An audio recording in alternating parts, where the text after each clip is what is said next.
हम तो चाहते थे कानपुर देखते हुए आते, लेकिन कानपुर में हमारा रूट वो रास्ता निकाला जिसमें जाम न लगे, हम फंसे नहीं। तो लेके गए, फिर लेके वापस आए, फिर लेके आ रहे हैं।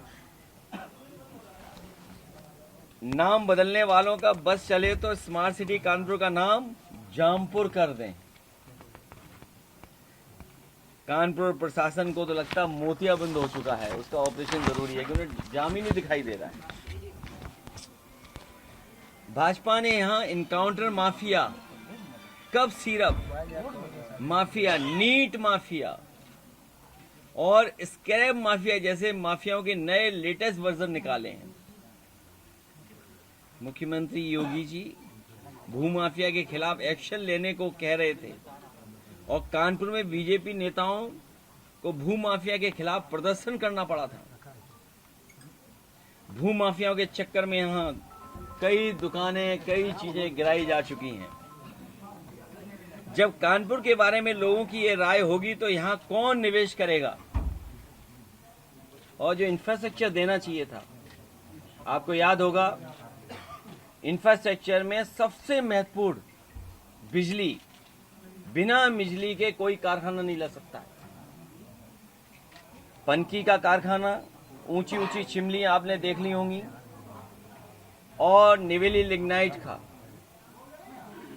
ये वो कारखाना घाटमपुर में लग रहा था जिससे न केवल कानपुर बल्कि उत्तर प्रदेश और देश को बिजली मिलनी थी और सस्ती बिजली मिलनी थी। आज बिजली की कीमत क्या है जो आपको हमको चुकानी पड़ रही है?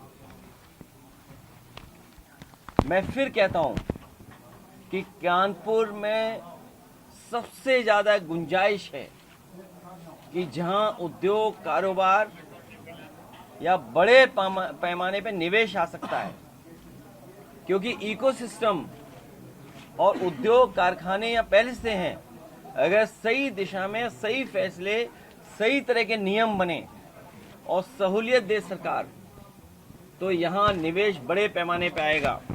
मैंने फिर पिछली बार भी कहा था, जब मैं आपके कानपुर में के बगल में कार्यक्रम करने आया था, कि इटावा, कन्नौज और कानपुर मिलाकर के ट्राइंगल ट्रेड के नाम से इस क्षेत्र को विकास कराने का काम हम लोग करेंगे। और लखनऊ में जो गोमती पे रिवर फ्रंट बना है, उससे बेहतर रिवर फ्रंट गंगा पर हम लोग बनाएंगे समाजवादी सरकार में। न केवल रिवर फ्रंट बल्कि रियल एस्टेट को कैसे बेहतर यूज करें और नया कानपुर कैसे बच सके। ट्रांस गंगा सिटी को तो इन्होंने बर्बाद कर दिया है, जो आपने देखा होगा।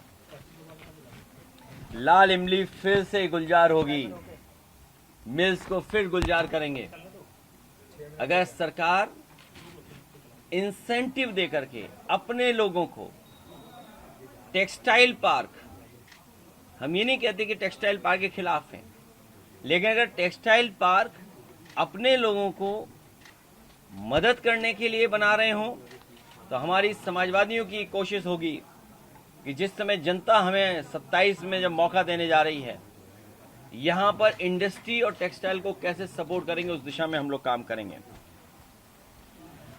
और वैसे भी कानपुर वालों के कान बहुत तेज होते हैं, पिछली बार भी मैंने कहा था,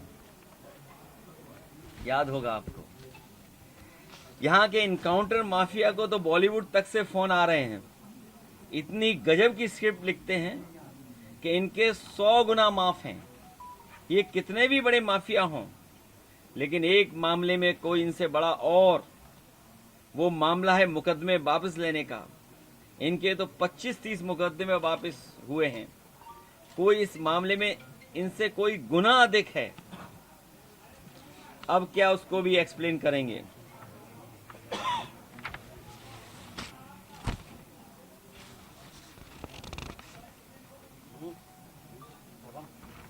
अभी नहीं, अभी तो और चल रहा है।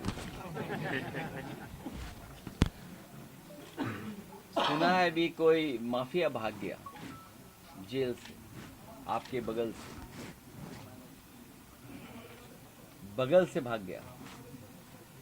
नोएडा वाला भागा नोएडा वाला भागा बांदा से, लेकिन भगाया गया कानपुर से। नोएडा वाला भागा बांदा से, लेकिन भगाया गया कानपुर से। आखिर पुराना रिश्ता तो है ही ना। इसके साथ बड़ी महत्वपूर्ण बात यह है कि जब एसआईआर हम लोग कर रहे हैं और एसआईआर पूरा हो गया, रिवीजन हो गया, तो आखिरकार फॉर्म 7 की आवश्यकता क्या पड़ी? जब हमने रिवीजन कर लिया पूरी वोटर लिस्ट का, तो फिर ये फॉर्म 7 क्यों आप दे रहे हैं जिससे वोट और काटे जाएं? इलेक्शन कमीशन कॉन्स्टिट्यूशनल बॉडी है। इलेक्शन कमीशन की जिम्मेदारी ये बनती है कि ज्यादा से ज्यादा वोट बने, किसी का वोट कटने से छूट जाए और वोट किसी का कोई कटवा न ले। लेकिन इधर देखिए आप, बीजेपी ने कोई बड़ी कंपनी हायर की है। इलेक्ट्रॉनिक ज़माने में जो आजकल टेक्नोलॉजी है, बड़ी बड़ी कंपनियां हायर की जा रही हैं। बीजेपी ने कोई बड़ी कंपनी हायर की है इलेक्शन कमीशन से मिलकर के। वो कंपनी बीजेपी के इशारे पर वोट कटवा रही है।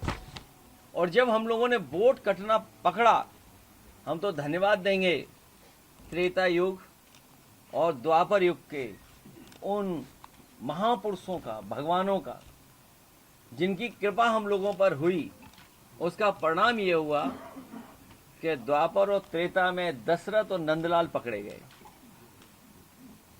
नंदलाल और दशरथ के दस्तखत से 100 से ज्यादा वोट काटे जा रहे थे, और जितने भी वोट काटे जा रहे वो सब मुस्लिम थे। वो सब सामने आ गए। मैं बीएलओ को बधाई दे दूंगा कि बीएलओ लोग अपनी जिम्मेदारी निभा रहे हैं, और इतनी जिम्मेदारी निभा रहे हैं कि बीजेपी के सारे पे काम नहीं कर रहे हैं। आप बीजेपी के सारे पे काम नहीं कर रहे हैं, इसीलिए वो घबराए हुए हैं। तो एक तरफ जहां दशरथ पकड़ा हम लोगों ने, वहीं समाजवादी पार्टी के कार्यकर्ताओं ने नंदलाल को लेकर के आए, और वो नंदलाल जिसके बीजेपी ने दस्तखत कराए, साइन कराए हैं नंदलाल। और वो नंदलाल मजदूर है, वो अंगूठा लगाता है। देखिए बीजेपी के लोग कितने होशियार हैं, जो अंगूठा लगाता है उसके दस्तखत कर दिए। आखिरकार ये दस्तखत करने वाला कौन था? ये कौन सी कंपनी जो वोट ढूंढ रही है इनके लिए? जब ये पकड़े जाने लगे, और आंकड़ा जो बताता है, समाजवादी पार्टी ने जिस समय का आंकड़ा में लेके आए इलेक्शन कमीशन से, जो इलेक्शन चीफ इलेक्शन ऑफिस है, उसका जो वेबसाइट पे आंकड़ा है, जो आंकड़ा मैं लेकर के आया हूं, उसमें समाजवादी पार्टी ने 47 लोगों का वोट फॉर्म 7 भर के दिया। बीजेपी ने 1729 दिए फॉर्म 7। लेकिन जब पकड़े गए तो अज्ञात व्यक्तियों से कराया कितना? 1,14,200। बात समझे? सपा ने फॉर्म 7 भरे 47, बीजेपी ने फॉर्म 7 भरे 1729, और फिर जब